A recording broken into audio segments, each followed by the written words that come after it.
le puede sacar jugo con bastante facilidad.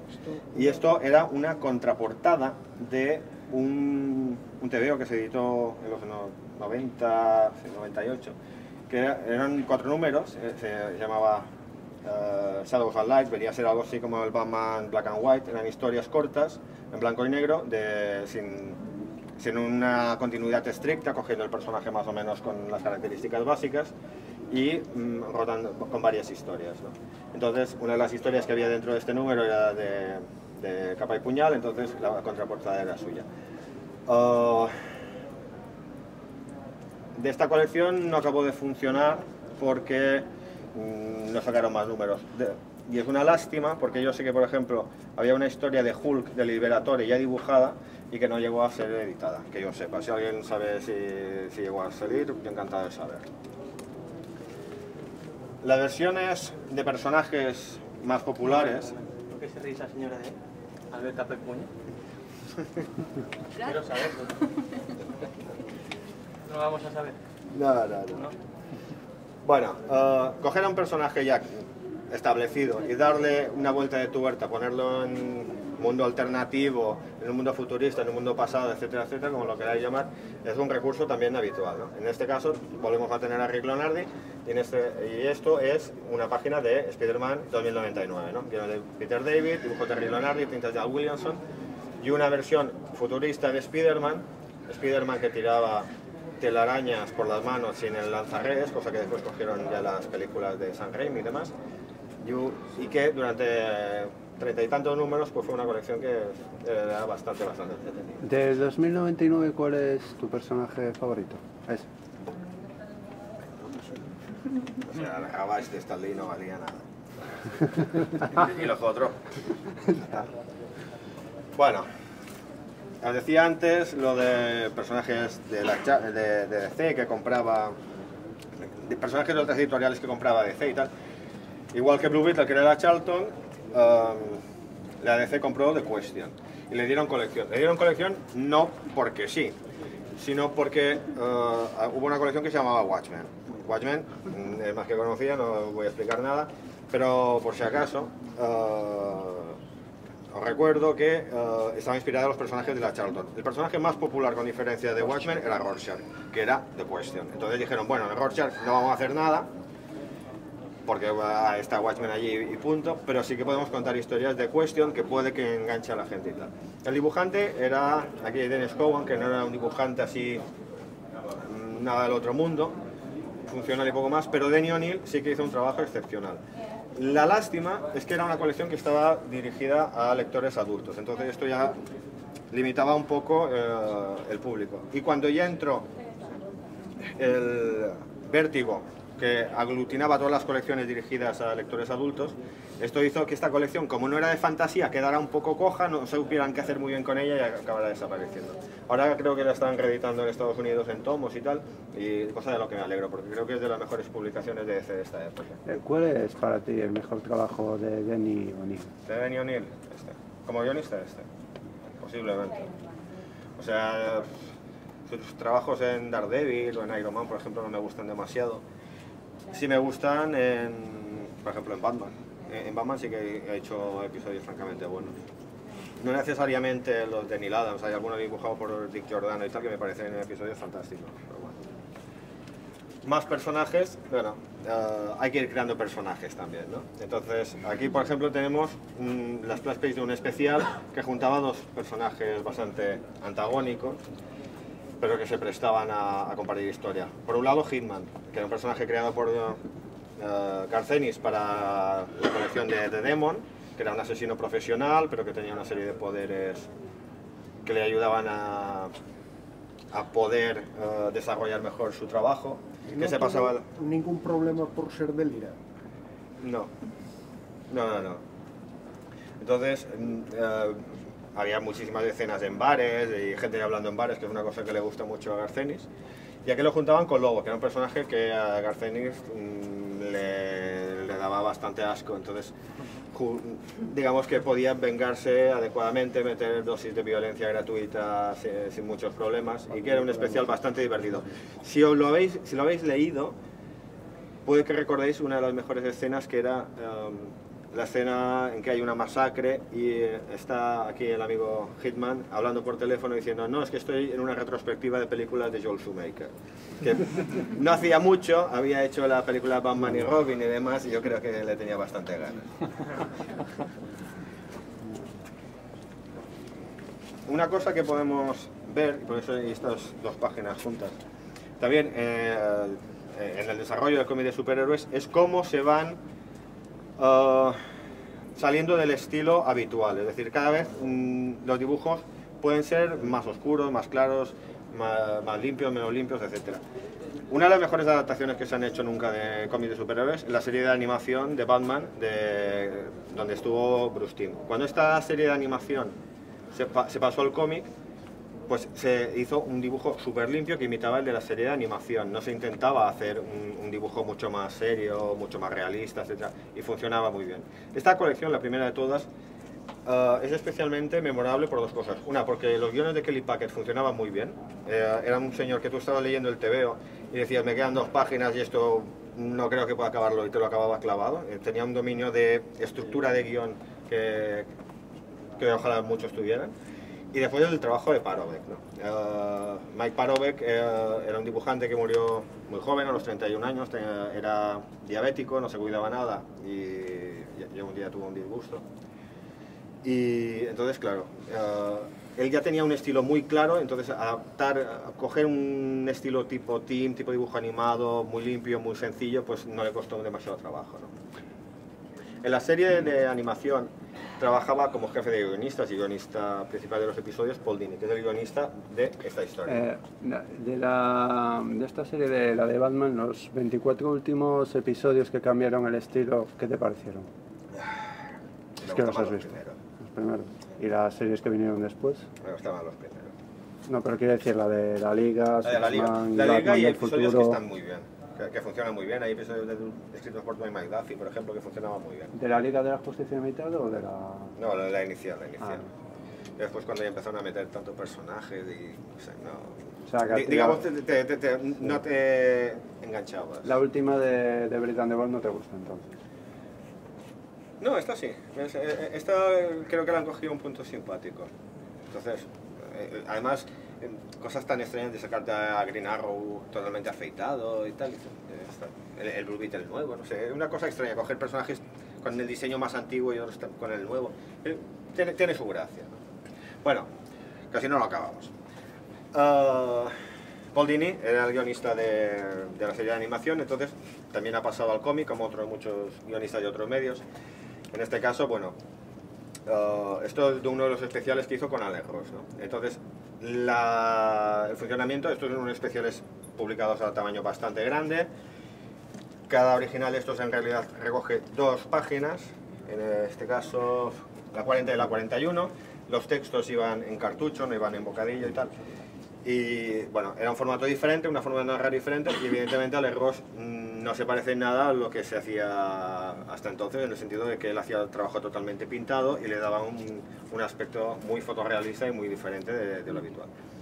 Este especial era uno del Capitán Marvel y Ross emplea referencias fotográficas a cascoporro, es decir, en King Kong Com el viejo de la serie era el padre de Alex Ross, por ahí aparecían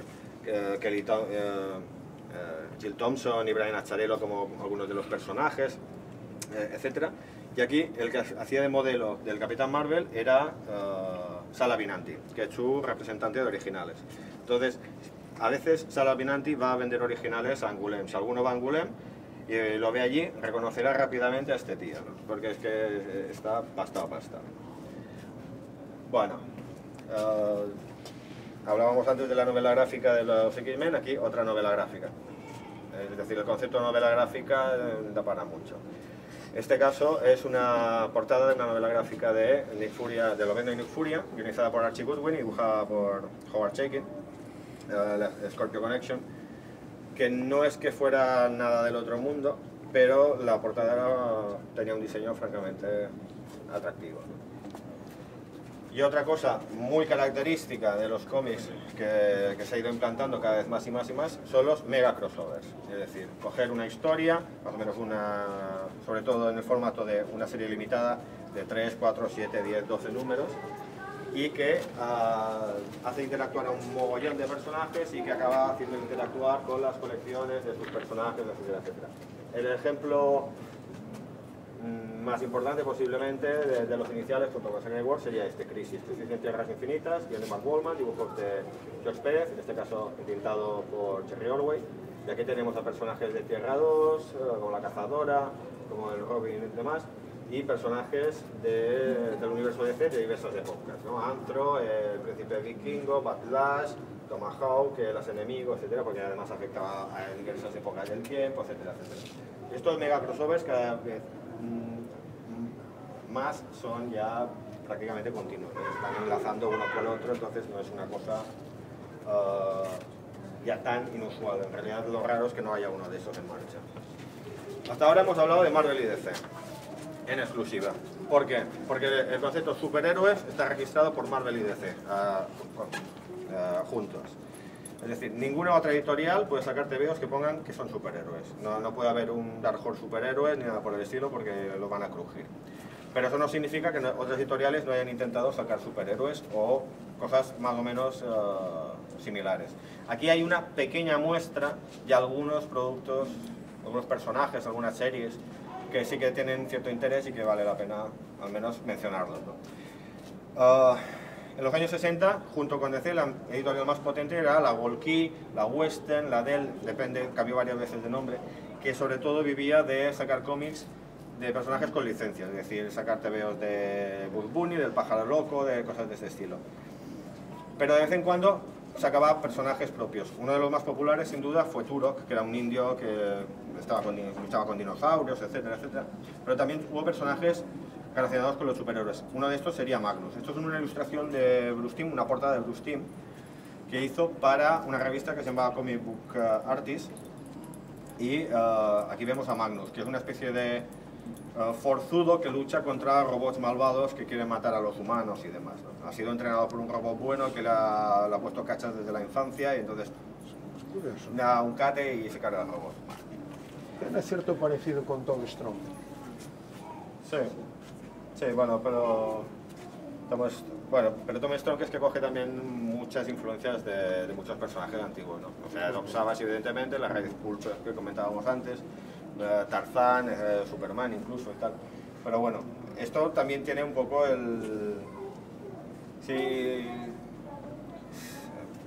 también tiene mucho de otros personajes, el tema de estar educados desde la infancia, etcétera, etcétera. En realidad hay muchos personajes que tienen este tipo de paralelismo. Vampirella me la he pensado un poco, si ponerla o no, porque es un personaje que tiene casi más un pie en el terror que en los superhéroes. Pero sí que hay que reconocer que tiene una serie de cualidades supranormales, que al principio tenía unas alas que le permitían volar, etcétera, etcétera, ¿no? Tiene un uniforme de estos que lo ves y te acuerdas, como muchísimos superhéroes. Entonces, bueno, esto es la portada del primer número que estaba escrito por Kurt Busiek. Y del primer número, y está dibujado por Adam Hughes. O sea que tampoco creo que nadie se vaya a quejar por ver una portada de Vampirella de Adam Hughes, ¿no? Pero bueno, este está un poco entre comillas. Esto es una portada de Steel Root para Nexus, que fue una colección que crearon para Capitol, después pasó a First, después ha pasado por otras editoriales. Y esto era uno de los números, una portada de uno de los mejores números que hicieron Mike Baron y Steel Root para First. Era una historia en que Nexus es un personaje en un universo futurista, de ciencia ficción y demás, que tiene un problema, y es que para vivir ha de matar a asesinos de masas. Entonces esto a veces le crea conflictos y demás. Y en una historia había 4 asesinos, y entonces él los manipulaba para que se fueran matando entre ellos hasta que solo quedaba uno, que era un asesino de niños, que era el que él se reservaba para matar. Era una historia que funcionaba muy bien a nivel de estructura. Bueno, no sé si lo han publicado ya en España, ¿alguien lo sabe? Yo es que tengo los textos antiguos, yo los archivos de estos que sacan ya no sé ni qué sacan. Pero bueno, este número si le podéis echar un ojo, echárselo porque funciona muy bien. Además es una historia que se lee entera, o sea, no tenéis que leer nada más. Otro de los personajes más interesantes, así un poco de autor, ya sería el Concrete de Paul Chadwick, que es un personaje que coge elementos un poco como la cosa de los Cuatro Fantásticos, pero que le da una vuelta muy humana, es decir, es un... Gafapasta. No es gafapasta para nada. Es muy humana, en el sentido de que ves historias de que él dice, bueno, tengo que sacar pasta como con esto, entonces dice, pues voy a cobrar para aparecer en fiestas, como hacen otros famosos y tal. Y va a una fiesta de cumpleaños de un niño y ve que lo han tangado porque, ¿qué vas a hacer ahora? Irte a dejar al niño hecho polvo, y dice, vale, y el tío está allí, juega con los niños y hace el gamberro. Pero cuando se va, ha dejado el coche del propietario encima del garaje, como decir, ahora apáñatelas tú, ¿no? Jugaba mucho con cómo sería la vida cotidiana de alguien que tiene una serie de características físicas, es decir, no puede marcar un número de teléfono, las sillas han de estar hechas con ladrillos, su aspecto es así y no tiene sexo, entonces esto hace que tenga una insatisfacción sexual. Entonces, es una colección que vale mucho la pena, lo que pasa es que Chadwick hace mucho tiempo que ya no hace nada con él, supongo que porque no le funcionaba mucho a nivel de venta. Aquí tenemos dos muestras de cómics que se editaron fuera de DC, porque estaban publicados en ese momento por Wildstorm, dentro de Image, pero que después, al ser comprados por DC, ahora ya son cómics que edita DC, ¿no? Uno es Astro City, una colección escrita por Kurt Busiek, portadas de la Roche, pero los lápices de Brent Anderson, que intentaba recoger un poco el espíritu que hizo Busiek en Marvels y jugando con arquetipos muy conocidos del cómic de superhéroes. En este caso tenemos aquí este personaje que está claramente influido por héroes como el Creeper o otros héroes de Steve Ditko, ¿no? Y por otro lado tendremos aquí Planetary. Supongo que muchos discutirán si Planetary es un cómic de superhéroes, porque en realidad es un cómic que hace un recorrido muy global de la cultura popular, ¿no? Del siglo XX, de los pulps que desde el principio que vuelven a salir, a películas de Hong Kong de policías, a Godzilla, lo que queráis. Pero realmente los personajes son superhéroes en el sentido que los tres tienen superpoderes y van con un cierto uniforme que mantienen siempre, etc. Entonces, Warren Ellis hizo un trabajo francamente curioso, creo que muy digno, con muchos elementos muy ingeniosos, y que tuvo la suerte de tener a un dibujante como John Cassaday, ¿no? John Cassaday es un dibujante muy lento, muy metódico y que hizo aquí posiblemente uno de sus mejores trabajos. Como curiosidad, los originales de Cassaday son bastante complicados por una cosa, y es que él emplea mucho el cortar y pegar imágenes. Entonces, esta última imagen, por ejemplo, es igual a esta, lo único que cambiándole la voluta esta de humo. Entonces, es muy fácil encontrar viñetas, páginas que faltan viñetas de un lado, de otro, etc. ¿Qué te pareció el final de Planetary? ¿Cuál es tu número favorito, tu historia? A mí me gustan mucho los 12 primeros números. Después, me parece bien, pero creo que todo el rollo de amistad de Elijah Snow y el antiguo agente y tal, creo que se perdía un poco en algún momento. Bueno, y acabamos. Esto más o menos serían muestras de cómics que se han publicado desde el año 2001 hasta la actualidad. Hay alguna cosa que está también por ahí metida, pero más o menos para hacer un recorrido rápido. Es difícil aún, porque está muy reciente, poder ver la influencia o las bondades o los defectos de muchos de estos cómics, pero sí que creo que vale la pena al menos comentarlos un poco por encima algunos de ellos. Es decir, está claro que después de tantos años con Chris Claremont, los mutantes necesitaban un poco de baldeo, ¿no? Entonces, el trabajo que hizo Grant Morrison en este sentido me parece ejemplar, porque cortó por Dofano, empezó a cambiar uniformes, personajes, tal, y te tenía muy enganchado. En este caso, esta es una portada de Phil Jiménez, que funcionaba muy bien, ¿no? Porque en ella se revelaba que Magneto, que en teoría había muerto en el primer número de la etapa de Morrison, se había estado haciendo pasar por otro personaje, etcétera, etcétera. Morrison es un guionista muy irregular, es alguien capaz de lo mejor y de lo peor, pero aquí yo creo que estuvo especialmente inspirado. Crossovers entre editoriales. El crossover entre editoriales es algo que se lleva haciendo desde los años 70 con el Superman Spider-Man, Y uno de los que se tenía que hacer durante muchos años, y que quedó interrumpido muchos años, era el de JLA Vengadores. Al final se realizó con guión de Kurt Busiek y que dibujó George Pérez.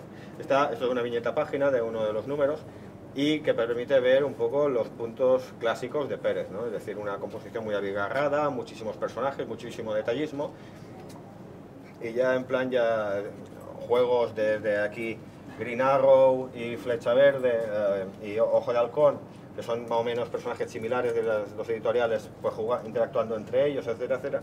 Y ya en plan divertimento, ver que están todos en plan fiesta hawaiana, porque todos es conocido que George Pérez, siempre que ha venido aquí a España, a Avilés, por ejemplo, es fácil verlo de día y de noche, ¿no? Con las camisas que lleva así hawaianas, de colorines y tal. En Marvel, posiblemente el guionista más importante que tiene en estos momentos de mayor peso es Brian Michael Bendis, ¿no? Brian Michael Bendis empezó con Daredevil y poco a poco ha ido adquiriendo cada vez más peso en la editorial.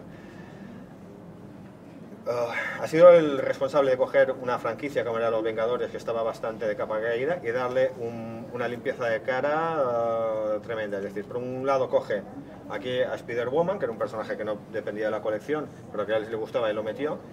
Mantenía dos pesos pesados de la colección, como eran el Hombre de Hierro, Iron Man y el Capitán América, pero después empezaba a meter a Lobezno, a Spider-Man, a personajes muy populares para llamar la atención, y la verdad es que lo consiguió. Esto es una página de uno de los primeros números de la primera saga, que era una historia donde había una fuga masiva de una prisión donde tenían a supervillanos, etcétera, etcétera, y que estaba dibujada por David Finch, ¿no?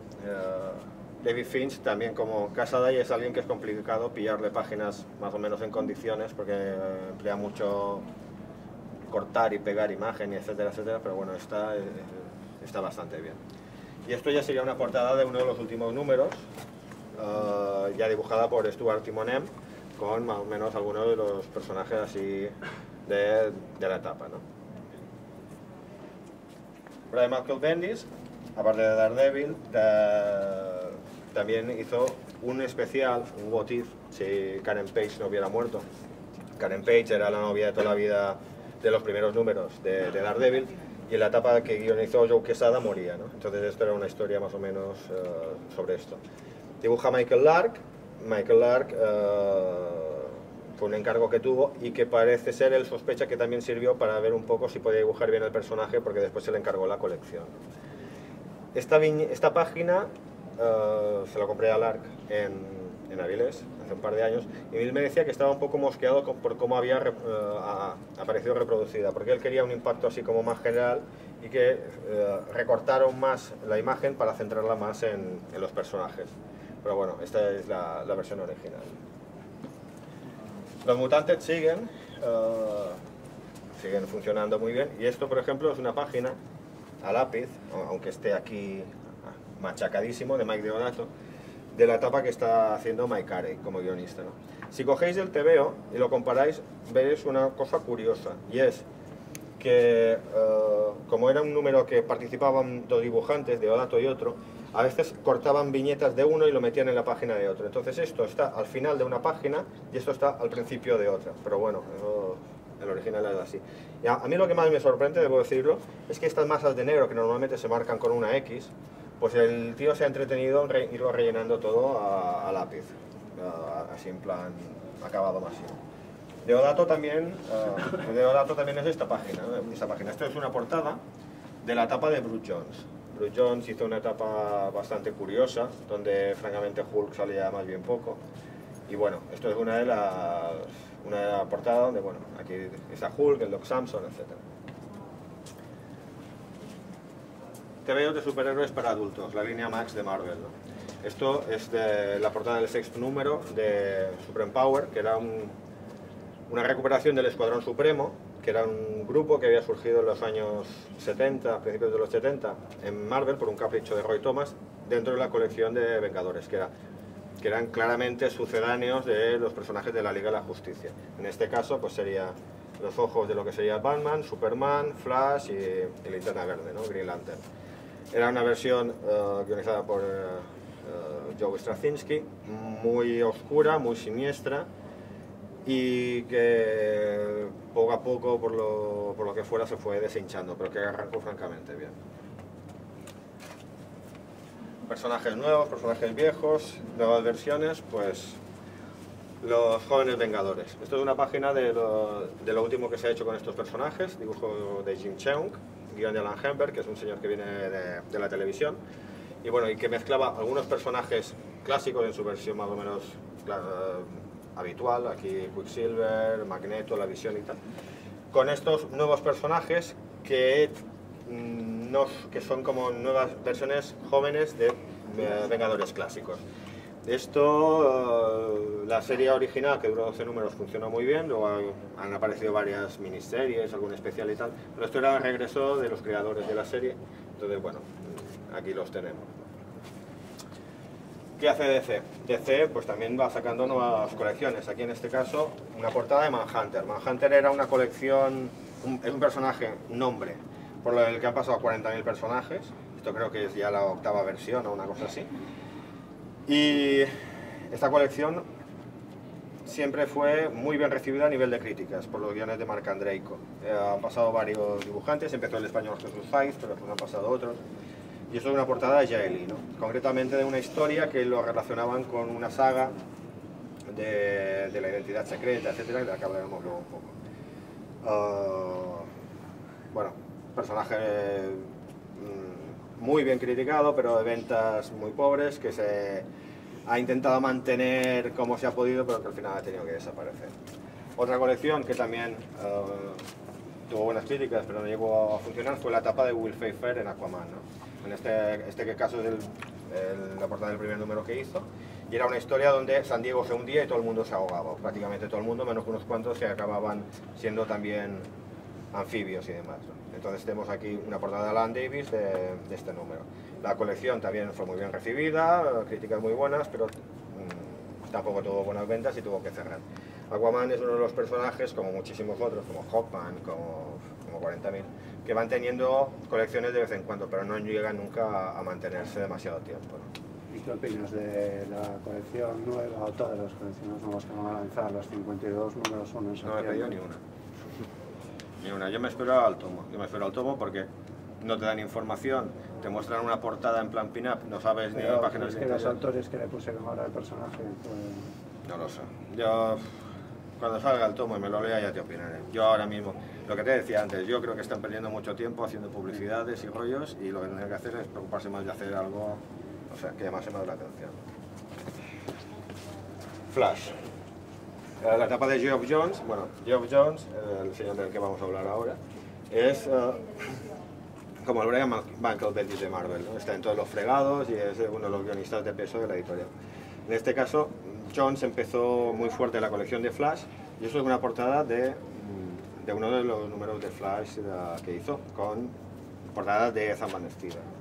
Esto era una portada de un número que tenía que ver con el crossover de Crisis de Identidad, que era una historia donde un antiguo, por una serie de asesinatos y unas historias, se descubría un oscuro pasado de la Liga de la Justicia, ¿no? Concretamente del Flash original con otros miembros, que habían lavado el cerebro a un supervillano, etc.